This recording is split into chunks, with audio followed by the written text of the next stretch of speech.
Riyadh में Saudi नायब वज़ीर ख़ारजा वलीद बिन अब्दुल करीम अल खलीजी से ईरान के सफ़ीर अली रज़ा इनायत अली ने मुलाकात की और उन्हें सऊदी वज़ीर ख़ारजा फैसल बिन फरहान के नाम ईरानी वज़ीर ख़ारजा अब्बास इराक़ची का खत पहुंचाया। सऊदी मीडिया के मुताबिक सऊदी नायब वज़ीर ख़ारजा से ईरानी सफ़ीर ने मुलाकात रियाद में वज़ारत के हेडक्वार्टर में की।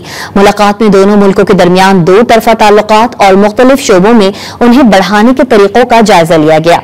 इस मौके पर मुश्तरका दिलचस्पी के उमूर पर भी गुफ्तगू की गई। ईरानी सफ़ीर ने सऊदी नायब वज़ीर ख़ारजा को ईरानी वज़ीर ख़ारजा अब्बास इराक़ची का खत पहुंचाया। ईरानी वज़ीर ख़ारजा का खत सऊदी अरब और ईरान के ताल्लुकात से मुताल्लिक है। ईरानी वज़ीर ख़ारजा के खत दोनों ममालिक के दरमियान तमाम शोबों में ताल्लुकात को मजबूत बनाने और सपोर्ट के तरीकों पर जोर दिया गया है। मुलाकात में ईरानी सफ़ीर ने ईरान इजराइल कशीदगी के दौरान सऊदी अरब की जानिब से इजरायली हमलों की मजम्मत, ईरान की हिमायत और कशीदगी कम करने के इक़दाम को सराहा। उन्होंने सऊदी अरब और ईरान के दरमियान ताल्लुकात गहरे और मजबूत बुनियादों पर कायम करने पर जोर दिया।